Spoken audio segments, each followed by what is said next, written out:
What's happening to my boss community? Welcome back. This is your boy Lascel, the M.B.A. Back at you with another video for the week. For the returning subscribers, I want to thank you so much. Welcome back to my boss community, my boss family. For you first-time viewers, welcome to the boss community. Today what we're going to talk about is freeing your mind. Now everybody heard what Neo said when that dude said that to Neo in The Matrix. But what is freeing your mind? So over the past couple of weeks, I had the privilege, the esteemed pleasure to go and do something and take it right off my bucket list. During COVID-19, when everything was closed, I took it upon myself to think outside the box because I am Lascel, the M.B.A. And what I found was I wanted to go skydiving. Shout out to everybody that Sky's the Limit skydiving out in Poconos, East Stroudsburg, Pennsylvania area. Let me tell you my experience and how that affected me and how this can actually help you. Now, for those of you who wanted to go skydiving, thought about it, all those other things, and said, I want to do that one day. I want to jump out of a fucking plane. This was, let me give you a blow by blow of what happens. They strap you in a whole bunch of things. Your first dive has to be a tandem dive, apparently by federal law. So we all get through signing the papers and all that stuff to get on the plane. Now, when we get on the plane, they strap you onto this thing, and they strap me onto a burly dude. I prefer the small chick, but he explained to me how the counterbalance was so necessary in this situation. What he did was, he explained to me, as we were filing into the plane before things got started, that these small turboprops don't have air conditioning. So what they do is that at a certain altitude, when it starts to get sweltering with the 12 or 15 people in the back of the plane, that at a certain level, at about 5,000, 6,000 feet, they open the door to let some air in. Now, when your butthole is this tight and you about to jump out of a plane, you don't really hear the details of stuff, right? So here we are, we're getting on the plane. I'm trying not to make any girly sounds or whatever. You know, everybody's like, we're ready to jump out the plane. It's awesome, awesome, right? And the plane takes off. You feel that feeling when the plane leaves the ground, nose up, wheels up, and we start flying. Now the plane is mostly windows, so you can see all the grassy knolls and the lakes, and you see the buildings start becoming smaller and smaller, like most of us who've been on a plane multiple times are used to. Let me tell you what I'm not used to. So we get about 5,000 feet, and I notice even in my tank top and shorts that I'm starting to perspire. And here's this idiot with a helmet on in front of everybody right by this little garage looking door, and he decides with the nod that he's about to open it. And I'm about 2 feet away from this door, and the door opens, and I noticed for the first time that shit just got real, because I'm in a plane about 5,000 feet above the ground, and there's a fucking door open. And it's like, you know, not like a car when you're watching a window open. This is, there's nothing between you and there, right? Wind comes in, it's really cold, even on a hot day. And that's when shit get real. I was sitting in my mind like, you know, I'm looking at it like, yeah, we gonna do this. In my mind, I'm like, oh, shit.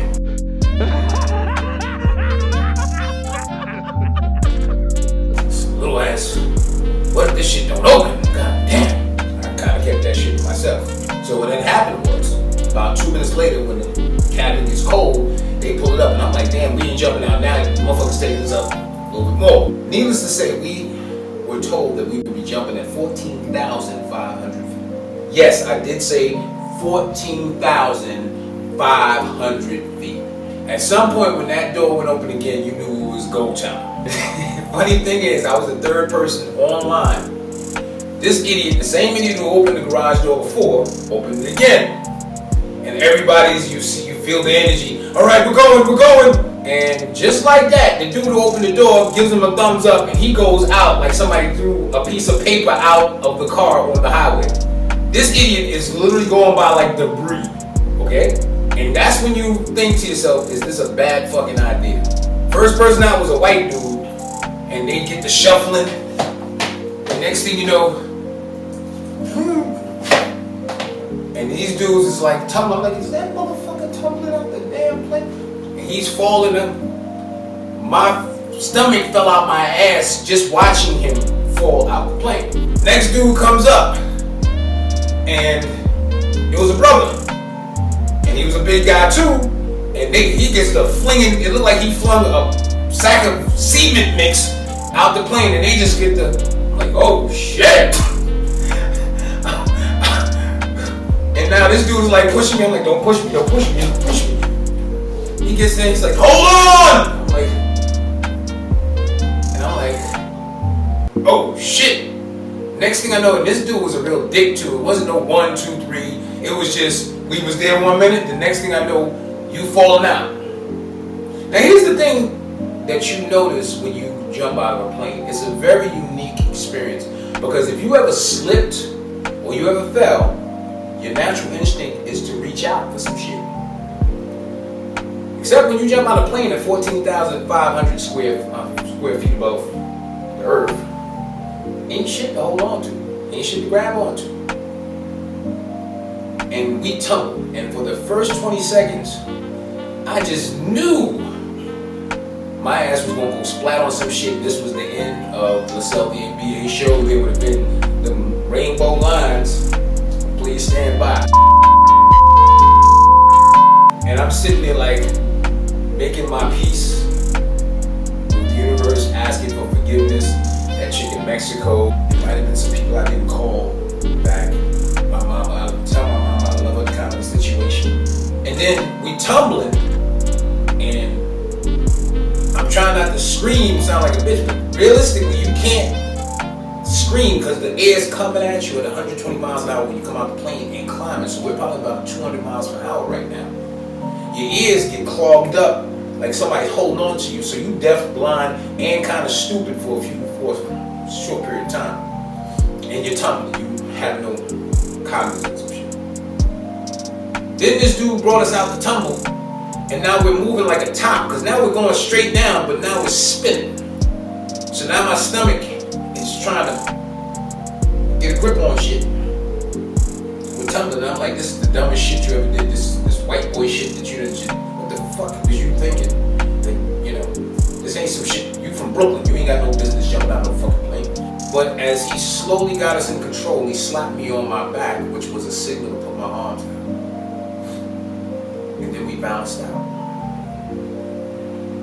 And that was the most enlightening moment I could ever have had. For that moment, for those moments, because we fell for about 4 or 5 minutes, there was no stress, there was no job stress, there was no content stress, there was no relationship stress, there wasn't no worry about what I don't have, who's talking about me, who's trying to get my job, why I didn't get more money, why this business is not working the way I want to, the people I need to talk to, who I need to network with. There was nothing. It was very simple, very clear. Just enjoy the ride and feel for the first time. From the time I was a kid, we watched all these superheroes, Superman, you know, the Flash, all these characters that they would fly off. And for the first time in my life, I actually could say I was flying. It was simple, clarity, something I very rarely ever had. And just when we were floating, this asshole pulled the pin, and my heart almost went out through my ass as we shot back up. It's like somebody hitting the brakes in a Bugatti going top speed. And after we went on that giant swing for a second and leveled out, he gave me the strings. He had me controlled for a second. The beautiful thing about that experience is for the entire ride down, I felt no stress. It was like the character in Limitless. Everything became 100% clear. My focus. At that moment, I didn't have the constraints. I didn't have the anxiety of will this work, will this not work. The only thing I was trying to do was get my feet back on the ground successfully. And shout out to Hats, my instructor. He got us down there safely. What did I learn from that? What I learned from that is if you learn to free your mind, the best things, and Will Smith said this, which was one of the inspirations I had for actually jumping out of the plane. He said, the best things in life are on the other side of fear. Now, this is how that applies to your endeavors, whether it be in business, whether it be in acting, whether it be in some form of thing that's going to better you. A lot of times we feel that fear. Our last video was talking about kill your ego and how those things will stop you. This is a process.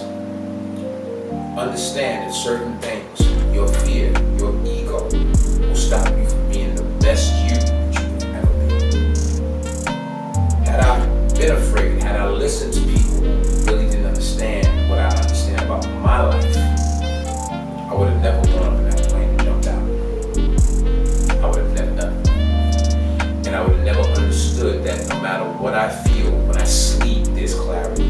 When I'm, drinking, there's clarity. When I first thing in the morning, there's clarity. I would have never understood what clarity really was. That clarity right there was, I just don't want to die, and I just want to get back on the ground safely.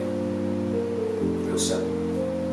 That is the way you have to look and go after your goals. Not what this person is saying over here that you can't do this.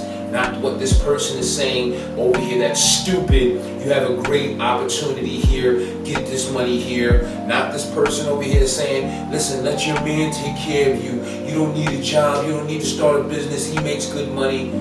Whatever's in your soul, it should be very simple. Just like there was a dude who made an example one time. He said, when you're a drowning man, there's nothing else that matters to you but air. When I was up in the air, the only thing that mattered to me was earth. When you're going after your goals, the only thing that should matter to you is the goal. There is no if I do it. And anybody around you, you need to be able to tune them out. Because whatever didn't work for them, didn't say that it will work for you or will stop you. That is what I want to convey to you today. No matter what is against you, prepare yourself, fill your toolbox, and get it done. Don't let nothing deter you. Every setback is a lesson. Failure is what a lesson is. The man who refuses to fail will not fail. So, get off your ass and start your journey. I'm going to repeat that for you. Get off your ass and start your journey. Talk to those people. Set up your makeup. Set up your turntables. Get that mic. Get that food. Whatever it is, set about that journey. I'm here right now with my boy, Mainstage West, my new producer for the show. I want to shout him out because he's here. He set this whole thing up. He's the brainchild behind the new logistics of what we're doing. Show your support for this channel. Don't leave without it. If you stayed this long, hit that like button. Make your vote count. Let that be the support for this channel. Again, you can catch me on Facebook, social media channels, Lascel the M.B.A. or Lascel the M.B.A. or you can also catch me on Instagram at Lascel M.B.A. And before I part again, everybody knows the saying. For my boss community, what is it? If it ain't about $1, it don't make no fucking sense. So until next week, get off your ass, get it done, get started, follow your dream. There's nothing but that and success. Until I see you again, it's your boy Lascel the M.B.A.